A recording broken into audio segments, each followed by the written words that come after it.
نمازوں کے علاوہ، خاص مواقع کے علاوہ دن میں جب بھی آپ چاہیں درود شریف پڑھ سکتے ہیں، لیکن عام دنوں کے علاوہ جمعے کے دن خصوصی طور پر درود شریف پڑھنے کی تاکید ہے، کیونکہ آپ نے اس کا خود حکم دیا. آپ صلی اللہ علیہ وسلم نے فرمایا جمعہ کے روز کثرت سے مجھ پر درود پڑھا کرو، جو آدمی جمعہ کے روز مجھ پر درود بھیجتا ہے وہ میرے سامنے پیش کیا جاتا ہے.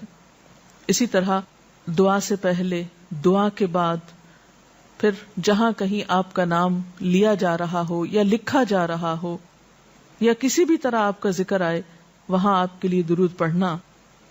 اسی طرح مسجد میں داخل ہوتے وقت درود شریف پڑھنا، مسجد سے نکلتے وقت درود شریف پڑھنا، پھر نماز سے فارغ ہونے کے بعد درود شریف پڑھنا. یعنی ایک تو نماز کے اندر ہے، لیکن نماز سے فراغت کے بعد، پھر اسی طرح ہر مجلس میں آپ پر درود پڑھنا ضروری ہے. پھر اسی طرح صبح و شام کے اوقات میں، یعنی یہ تمام مواقع ایسے مواقع ہیں جس میں آپ درود شریف پڑھ سکتے ہیں. اور موقع کوئی ہو یا نہ ہو، دن یا رات کی گھڑیوں میں سے جس گھڑی میں آپ چاہیں، جب چاہیں، چلتے پھرتے کام کاج کرتے، آپ اللہ کے رسول صلی اللہ علیہ وسلم کو یاد کر سکتے ہیں، آپ کے لیے درود اور سلام پڑھ سکتے ہیں. نبی صلی اللہ علیہ وسلم پر درود شریف پڑھنے کے کئی صیغے ہمارے ہاں مشہور ہیں. اس میں کچھ تو وہ ہیں جو آپ صلی اللہ علیہ وسلم سے ثابت ہیں، اور کچھ ایسے ہیں کہ جو لوگوں نے بعد میں خود بنا لیے ہیں. تو وہ ایسے تمام ورژن یا ایسی تمام عبارتیں جو لوگوں نے خود اس معنی کی بنائی ہیں، خواہ وہ عربی میں ہیں یا اردو میں ہیں، تو ان کو پڑھنے کی حد تک تو پڑھا جا سکتا ہے. یعنی اگر نثر میں کوئی ایسی عبارت موجود ہے جس میں آپ صلی اللہ علیہ وسلم کے لیے دعا کی گئی ہے یا آپ کی مدح کی گئی ہے یا آپ پر سلام بھیجا گیا ہے، خواہ وہ نثر میں ہو یا شعر میں، تو اس میں حرج تو کوئی نہیں. لیکن وہ چیز جو خود آپ صلی اللہ علیہ وسلم نے ہمیں سکھائی اور جو آپ کی طرف سے ہمیں ملی، اس کا مقام باقی ہر انسان کے کلام پر کہیں بلند ہے، کہیں زیادہ فائدہ مند ہے. تو وہ درود شریف جو مسنون ہے، وہ صیغہ جو آپ سے ثابت ہے، اس کا پڑھنا افضل ہے، وہی اصل درود ہے. اور باقی تو انسانوں کے خیالات یا جذبات کا اظہار ہے، خواہ وہ شعر میں ہو، خواہ وہ نثر میں ہو، خواہ وہ اردو میں ہو، خواہ پنجابی میں ہو یا کسی اور زبان میں ہو، وہ تو پھر انسانوں کے کلام ہے نا. تو جس طرح اللہ سبحانہ و تعالیٰ کے کلام کو باقی تمام انسانوں کے کلام پر فضیلت ہے، اسی طرح نبی صلی اللہ علیہ وسلم کے کلام کو بھی باقی انسانوں کے کلام پر فضیلت ہے. ایک عام شاعر کتنی بھی خوبصورت بات کرے، لیکن اللہ کے رسول صلی اللہ علیہ وسلم سے آگے تو اس کی بات نہیں ہو سکتی. ایک عام انسان کتنے بھی خوبصورت انداز میں آپ صلی اللہ علیہ وسلم کا ذکر خیر کرے، لیکن وہ اس کے برابر تو نہیں ہو سکتا جو نبی صلی اللہ علیہ وسلم نے خود ہمیں دیا. تو بہترین صیغہ وہی ہے جو ہم نماز میں پڑھتے ہیں، جسے درود ابراہیمی کہا جاتا ہے، اور اس کا پڑھنا باعث اجر و ثواب ہے اور اس میں کوئی شک ہی نہیں. اسی طرح یہ چونکہ تھوڑا طویل ہے تو اس کو مختصر انداز میں بھی آپ پڑھ سکتے ہیں. مثلا صرف اگر آپ صلی اللہ علیہ وسلم کہہ رہے ہیں تو یہ بھی درست ہے، یہ بھی درود شریف مکمل ہے ایک طرح سے، اگرچہ مختصر ہے. اسی طرح اللہم صلی وسلم علی نبینا محمد، یہ بھی آپ پڑھ سکتے ہیں. صلی اللہ علی النبی الکریم کہہ سکتے ہیں. تو مختصر ہو یا درود ابراہیمی کچھ طویل شکل میں ہو، اصل چیز تو ذکر میں مشغول ہونا ہے. تعداد میٹر نہیں کرتی، جتنا وہ احساس اور جذبہ اور عقیدت جو کہ درود شریف پڑھتے ہوئے آپ صلی اللہ علیہ وسلم کے لیے ہماری ہو سکتی ہے. تو ہمارے لیے دن میں بے شمار مواقع ایسے ہوتے ہیں کہ جس میں ہم درود شریف پڑھ سکتے ہیں. سب سے پہلا موقع تو خود نماز کا موقع ہے. اس وقت تک نماز مکمل نہیں ہوتی جب تک ہم اس میں درود شریف نہیں پڑھتے. پھر اسی طرح عام نمازوں کے علاوہ نماز جنازہ میں بھی درود شریف پڑھا جاتا ہے. پھر اذان کے بعد درود شریف پڑھا جاتا ہے. آپ صلی اللہ علیہ وسلم نے فرمایا جب مؤذن کی آواز سنو، یعنی اذان سنو، تو وہی کہو جو مؤذن کہتا ہے، یعنی اذان کا جواب دو، پھر مجھ پر درود پڑھو. یعنی اذان کا جواب دینے کے بعد جب اذان ختم ہو جائے تو کیا کرنا چاہیے؟ نبی صلی اللہ علیہ وسلم پر درود بھیجنا چاہیے. کیونکہ مجھ پر درود پڑھنے والے پر اللہ تعالیٰ 10 رحمتیں نازل فرماتا ہے. اس کے بعد میرے لیے اللہ سے وسیلہ مانگو، جو جنت میں ایک مقام ہے جو جنتیوں میں سے صرف کسی ایک ہی کو ملے گا، اور مجھے امید ہے کہ وہ جنتی میں ہی ہوں گا، یعنی آپ صلی اللہ علیہ وسلم ہی کے لیے وہ مقام ہے. اور آپ نے یہ بھی فرمایا کہ من سألی اللہ الوسیلہ، جس نے اللہ سے میرے لیے وسیلہ کی دعا کی، یعنی درود شریف کے علاوہ آت محمد الوسیلۃ دعا ہم پڑھتے ہیں، یہ دعا بھی پڑھی جانی چاہیے. تو جس نے یہ دعا پڑھی اس کے لیے میری شفاعت واجب ہو جائے گی، یعنی قیامت کے دن پھر میں اس کے لیے شفاعت کروں گا. پھر یہ کہ درود شریف نہ صرف یہ کہ دنیا میں انسان کے لیے فائدے کا باعث ہے، بلکہ آخرت میں انسان کے لیے شفاعت کا ذریعہ بھی ہے. درود شریف پڑھنے والوں کو نبی صلی اللہ علیہ وسلم کی شفاعت نصیب ہوگی. آپ نے فرمایا جس نے 10 مرتبہ صبح و شام مجھ پر درود بھیجا اسے قیامت کے دن میری شفاعت حاصل ہوگی. اب یہ کہ اگر زیادہ وقت نہ بھی ملے تو 10 دفعہ درود شریف پڑھنا آخر کیا مشکل ہے، کتنی دیر لگ جائے گی، لیکن اس کا اجر و ثواب اور اس کا فائدہ کس قدر ہے.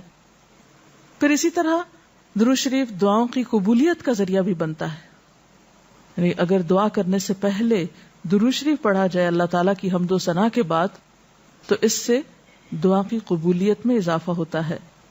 نبی صلی اللہ علیہ وسلم کے ساتھ حضرت عبداللہ بن مسعود اور حضرت ابوبکر اور حضرت عمر تشریف فرما تھے. تو حضرت عبداللہ بن مسعود کہتے ہیں کہ میں نماز پڑھ رہا تھا، میں بیٹھا تو پہلے اللہ تعالیٰ کی حمد و ثنا کی، پھر آپ پر درود بھیجا، پھر اپنے لیے دعا کی.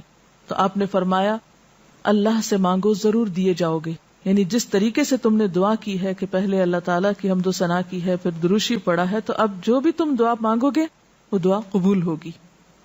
پھر اسی طرح ہم دیکھتے ہیں کہ درود شریف نیکیوں کا دروازہ کھولتا ہے، نیکیوں میں اضافے کا ذریعہ بنتا ہے. آپ نے فرمایا جس نے مجھ پر ایک دفعہ درود بھیجا اللہ تعالیٰ اس کے نامہ اعمال میں 10 نیکیاں لکھے گا. پھر اسی طرح فرشتوں کی دعائیں آتی ہیں اس شخص کے لیے جو درود شریف پڑھتا ہے. رسول اللہ صلی اللہ علیہ وسلم نے فرمایا جب تک کوئی مسلمان مجھ پر درود بھیجتا رہتا ہے اس وقت تک فرشتے اس کے لیے دعائیں رحمت کرتے رہتے ہیں. یعنی آپ درود شریف پڑھیں تو فرشتے آپ کے لیے دعا کرنے میں لگ جاتے ہیں. اب جو چاہے کم پڑھے اور جو چاہے زیادہ پڑھے، یعنی کتنی دعائیں چاہیے اس کو. دیکھیں ہم عام طور پر کتنا کہتے ہیں دوسروں سے کہ پلیز ہمارے لیے دعا کیجیے، ہمیں دعا میں یاد رکھیے، دوسروں کی ایک طرح سے منت سماجت کر رہے ہوتے ہیں. لیکن کتنا آسان طریقہ ہے فرشتوں کی دعائیں لینے کا کہ انسان درود شریف پڑھنا شروع کر دے. اور وہ شخص جو درود نہ پڑھے وہ صرف اپنے آپ ہی کو نقصان دیتا ہے، اس لیے کہ درود شریف نہ پڑھنا انسان کے بخیل ہونے کی علامت ہے. آپ صلی اللہ علیہ وسلم نے فرمایا جس کے سامنے میرا نام لیا جائے اور پھر وہ مجھ پر درود نہ پڑھے تو وہ بخیل ہے. اس سے یہ بات بھی پتہ چلتی ہے کہ اگر ہم خود درود شریف نہیں بھی پڑھ رہے لیکن اگر کوئی اور آپ کا ذکر خیر کر رہا ہے یا کوئی اور درود شریف پڑھ رہا ہے اور اگر وہ بلند آواز میں پڑھ رہا ہے تو ہمیں بھی آپ کا نام سنتے ہی دل میں درود شریف پڑھنا ہوگا. یہ بھی آپ کے ادب میں سے ایک ہے. اور قیامت کے دن اس شخص کے لیے جو درود نہ پڑھے، درود کا نہ پڑھنا حسرتوں کا باعث ہوگا. حضرت ابو ہریرہ رضی اللہ تعالی عنہ کہتے ہیں کہ رسول اللہ صلی اللہ علیہ وسلم نے فرمایا جس مجلس میں لوگ اللہ کا ذکر نہ کریں، یعنی اکٹھے ہوئے ہیں دنیا بھر کی باتیں کی لیکن اللہ سبحانہ و تعالیٰ کی کوئی بات نہیں کی، اور نبی صلی اللہ علیہ وسلم پر درود نہ بھیجیں، یعنی نہ تو اللہ کا ذکر کیا اور نہ ہی آپ پر درود بھیجا، وہ مجلس قیامت کے دن انسان کے لیے حسرت کا باعث ہوگی. انسان اس پر پچھتائے گا، خواہ وہ اپنے نیک اعمال کے بدلے میں جنت میں چلا ہی جائے. یعنی ایک شخص جنت میں بھی پہنچ گیا لیکن اس کو ایسی مجلسوں پر حسرت ضرور ہوگی جس میں اس نے اللہ کا ذکر اور رسول اللہ صلی اللہ علیہ وسلم پر درود نہ بھیجا ہوگا. اور اگر دیکھا جائے تو انسان کے اعمال میں ایسی کوتاہی اور غفلت بسا اوقات جنت سے محرومی کا سبب بھی بن جاتی ہے. آپ صلی اللہ علیہ وسلم نے فرمایا جو مجھ پر درود پڑھنا بھول گیا اس نے جنت کا رستہ کھو دیا. یعنی جس نے اتنی غفلت برتی کہ کبھی آپ کا ذکر ہی نہیں کیا اور کبھی آپ کے لیے دعا ہی نہیں کی اور کبھی آپ کے لیے درود ہی نہیں پڑھا, تو اس نے اپنے لیے کیا کمایا؟ ان اللہ وملائکتہ یصلون علی النبی یا ایھا الذین آمنوا صلوا علیہ وسلموا تسلیما, کہ اللہ اور اس کے فرشتے نبی صلی اللہ علیہ وسلم پر درود بھیجتے ہیں. اے لوگو جو ایمان لائے ہو, تم بھی ان پر درود و سلام بھیجو. تو رسول اللہ صلی اللہ علیہ وسلم کے ذکر کا, آپ کی یاد کا بہترین طریقہ آپ پر درود بھیجنا ہے, آپ کے لیے دعائے رحمت کرنا ہے. وہ عظیم ہستی جس پر اللہ رب العزت کی رحمت برستی ہے, جس کا ذکر اللہ سبحانہ و تعالی فرشتوں میں کرتے ہیں, جن پر فرشتے دعائے رحمت بھیجتے ہیں, آخر ان کا ذکر اور ان پر درود و سلام میں اور آپ کیوں نہ بھیجیں گے؟ آپ صلی اللہ علیہ وسلم پر درود بھیجنا خود ہمارے اپنے لیے باعث سعادت ہے, باعث رحمت ہے. آپ صلی اللہ علیہ وسلم اس کے محتاج نہیں.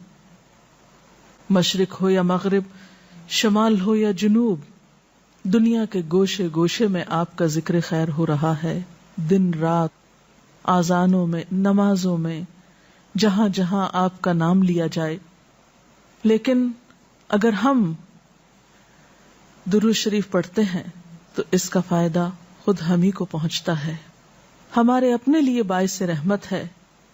تمام غموں, دکھوں, تکلیفوں, مصیبتوں اور پریشانیوں سے نکلنے کا راستہ ہے, درجات کی بلندی کا ذریعہ ہے.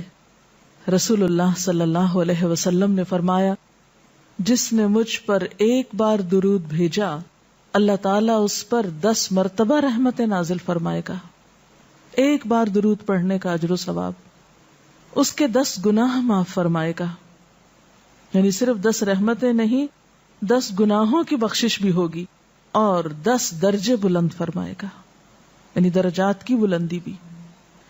اسی طرح درود شریف آپ صلی اللہ علیہ وسلم سے قربت کا ذریعہ بھی ہے. حدیث پاک میں آتا ہے, قال رسول اللہ صلی اللہ علیہ وسلم اولی الناس بی یوم القیامت اکثرہم علی صلاۃ, قیامت کے روز مجھ سے سب سے زیادہ قریب لوگ وہ لوگ ہوں گے جو دنیا میں سب سے زیادہ مجھ پر درود بھیجنے والے تھے. یعنی قیامت کے دن آپ کا قرب بھی درود شریف کی وجہ سے نصیب ہوگا. پھر اسی طرح اگر انسان کوئی اور دعا نہ بھی کر سکے, غم, دکھ اور تکلیف کی حالت میں صرف درود شریف بھی پڑھتا رہے تو اسے ساری دعاؤں سے کفایت کر جائے گا. ایک حدیث میں آتا ہے, حضرت ابی ابن کعب رضی اللہ تعالی عنہ کہتے ہیں کہ میں نے آپ صلی اللہ علیہ وسلم سے عرض کیا, اے اللہ کے رسول صلی اللہ علیہ وسلم, میں آپ پر کثرت سے درود بھیجتا ہوں, یعنی بہت زیادہ آپ پر درود بھیجتا ہوں, اپنی دعا میں سے کتنا وقت میں درود کے لیے وقف کروں؟ یعنی جتنی میں دعائیں مانگتا ہوں ان میں سے کتنے وقت کے لیے درود پڑھا کروں, یعنی آپ پر دعائے رحمت بھیجوں یا آپ کے لیے دعائے رحمت کروں. درود کا مطلب یہی ہوتا ہے. تو آپ صلی اللہ علیہ وسلم